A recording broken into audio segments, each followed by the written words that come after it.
જય માતાજી ખેડૂત મિત્રો, સ્વાગત છે તમારું ગુજરાત ખબર યુટ્યુબ ચેનલમાં। ગુજરાત ખબર યુટ્યુબ ચેનલને સબસ્ક્રાઇબ કરો અને વિડીયો પસંદ આવે તો વિડીયોને લાઇક કરો। આજના સૌપ્રથમ મુખ્ય સમાચારની વાત કરીએ તો આદ્રા નક્ષત્ર શરૂ। પાડોશી દેશમાં ગરમીના કારણે 450 લોકોના મોત, પોલીસ વિભાગનો મોટો નિર્ણય। પાક ધિરાણ લોન થશે માફ, ખેડૂતોના વીજ બિલ માફ। સામાન્ય માણસને 10,000 રૂપિયાની સહાય મળશે, ખેડૂતોને 25,000 રૂપિયાની સહાય। રેશન કાર્ડ ધારકો માટે મોટો નિર્ણય, એલપીજી માટે મોટી ખુશખબર, ખેડૂતો માટે આ ખેડૂત પોર્ટલ ખુલ્લું મુકાયું, પેટ્રોલ સસ્તું, મોટી આદ્રા નક્ષત્ર શરૂ। સૂર્યનો આદ્રા નક્ષત્રમાં પ્રવેશ મૂળના વહન સાથે જેઠ સુદ 14ને શુક્રવાર તારીખના રોજ સૂર્યનારાયણ રાતે 12:18 આ નક્ષત્રમાં પ્રવેશ કરશે। પછી આ નક્ષત્રમાં માક્ષર વાયા તો આદ્રામાં માયા વળશે। આંધ્રા તો 12 માસ પાદરા મુક્ષીનમાં વરસાદ આવે છે, એટલે કે આ વખતે વાવાઝોડાને કારણે રાજ્યમાં ખૂબ પવન ફૂંકાયો હતો, તેથી લોકવાયકા મુજબ આદ્રા નક્ષત્રમાં પણ ખૂબ જ વરસાદ પડી શકે છે।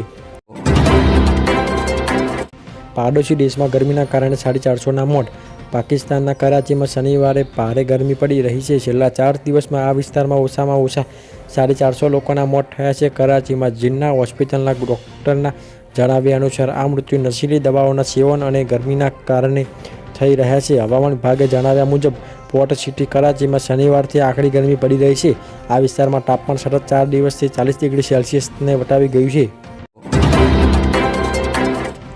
પોલીસ વિભાગનો મોટો નિર્ણય, ગુજરાત પોલીસ વિભાગે પોલીસ કર્મચારીઓને પોતાના લગ્ન માટે વેલફેર ફંડમાંથી લોન આપવાનો નિર્ણય કર્યો છે।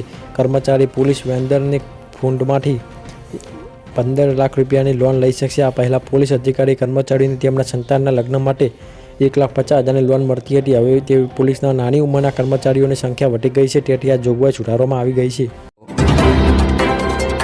પાક ધિરાણ લોન માફ, ગુજરાતના દરેક ખેડૂતો માટે પાક ધિરાણ લોનને લઈને આવ્યા મહત્વના સમાચાર। ખેડૂતોએ લીધેલી લોનની નવા જૂની કરવા માટે ખેડૂતો પાસે કેશ પેમેન્ટ માગવાને બદલે ડાયરેક્ટ બેંકમાંથી ઓટો રિવ્યૂ કરી આપવાની આવે તેવી ખેડૂતો દ્વારા અરજી કરી રહ્યા છે।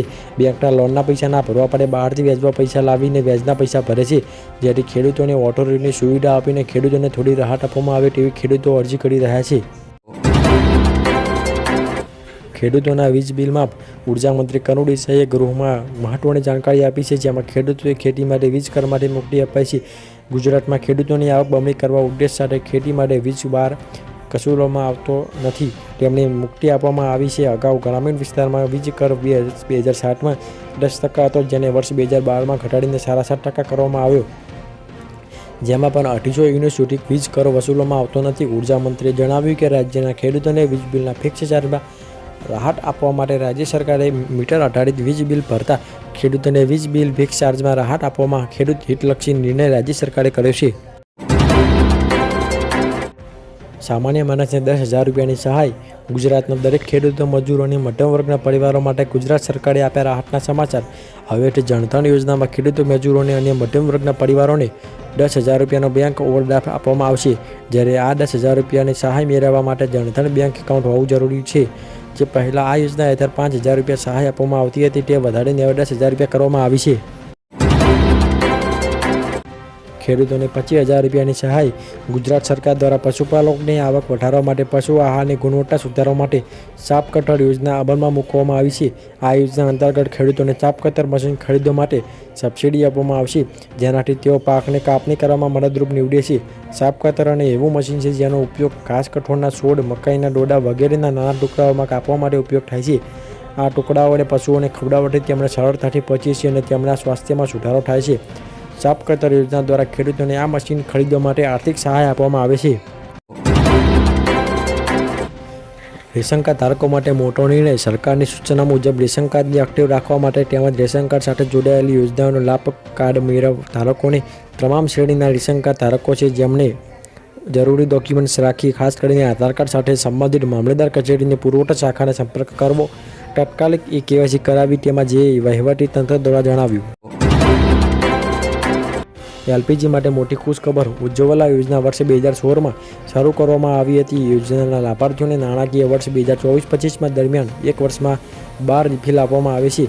યોજના હેઠળ 14.2 કિલોગ્રામના સિલિન્ડર પર 300 રૂપિયાની સબસિડી મળે છે। નરેન્દ્ર મોદી સરકાર ફરીવાર એકવાર કેન્દ્રમાં આવી છે। આ લાભાર્થીઓને 300 રૂપિયાની સબસિડી મળવાનું ચાલુ રહેશે. જોકે આ સબસિડી 31 માર્ચ 2025 સુધી મળશે, એટલે કે 9 મહિના માટે ઉપલબ્ધ રહેશે. આ ખેડૂતો માટે આ ખેડૂત પોર્ટલ ખુલ્લું મુકાયું. રાજ્યભરના ખેડૂતોને ખેત ઓજારો, પાણીના ટાંકા, ગોડાઉન, સ્માર્ટ મોબાઈલ અને સબસિડી માટેની અરજી આ ખેડૂત પર કરવાની રહેશે. તારીખ 18થી 10:30 વાગ્યાથી જ ખેડૂતો આ ખેડૂત પોર્ટલ પર અરજી કરવાના પ્રયાસો શરૂ કરી દીધા છે.